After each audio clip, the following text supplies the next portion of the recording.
আমি আজ আপনাদেরকে সুন্দর একটি গল্প শোনাব। গল্পটি শুরু করার আগে যারা এখনও আমাদের চ্যানেলটি সাবস্ক্রাইব করেননি, দয়া করে আমাদের চ্যানেলটি সাবস্ক্রাইব করে দিবেন। এমন নতুন নতুন ভিডিও সবার আগে পাওয়া। সন্ধ্যাবেলার নরম আলোয় ভেসে যাচ্ছিল গ্রামটি। চারদিক নিস্তব্ধ, কেবল দূরে শোনা যাচ্ছিল ঝিঁঝি পোকার ডাকে। এই গ্রামেই থাকত তিশা, একটি শান্ত নিরীহ মেয়ে। তার চোখ দুটি গভীর, যেন সেই চোখে শত বছরের রহস্য লুকিয়ে আছে। কিন্তু তিশা নিজেও জানত না তার শরীরে কি অদ্ভুত সত্য লুকিয়ে আছে। তিশার জন্ম হয়েছিল এক ঝড়ের রাতে। সেই রাতে গ্রামে বিশাল এক সাপের আগমন হয়েছিল। লোকেরা বলতো সেই সাপ আসলে দেবতার দূত।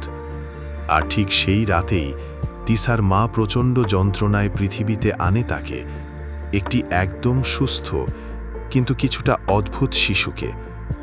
কেউ খেয়াল করেনি তখন, কিন্তু তিশার শরীর থেকে নিঃসৃত গন্ধে আশপাশের সাপেরা একত্রিত হয়ে ঘরের চারপাশে ঘুরছিল। তিশা বড় হতে থাকে, কিন্তু তার শরীরে কিছু অদ্ভুত পরিবর্তন লক্ষ্য করতে শুরু করে মা। হঠাৎ করে তার চোখ সবুজ হয়ে যেত, তার ত্বক ঠান্ডা হয়ে যেত রাতে।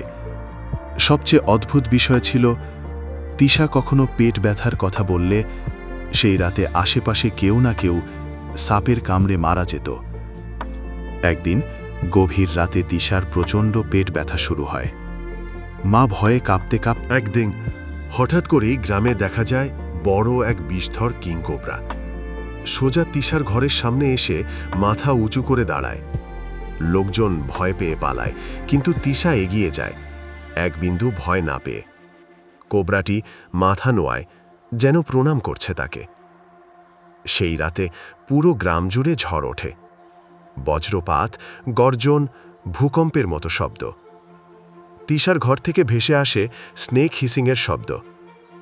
আর তারপর নীরবতা। পরদিন সকালে ঘরের দরজা খোলা।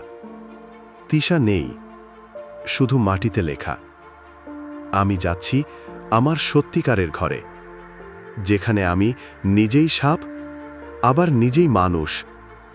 কাউরও ক্ষতি করিনি, শুধু বোঝা চেয়েছি। লোকেরা বলে, মাঝে মাঝে গভীর জঙ্গলের ভেতর একা একটা মেয়ে দেখা যায়। তার চোখ দুটো সাপের মতো জ্বলজ্বলে, আর তার পেটের ভেতর কিছু একটা নড়ছে। তাকে কেউ আর বিরক্ত করে না, কারণ তারা জানে সে তিশা নয়, সে নাগিনী।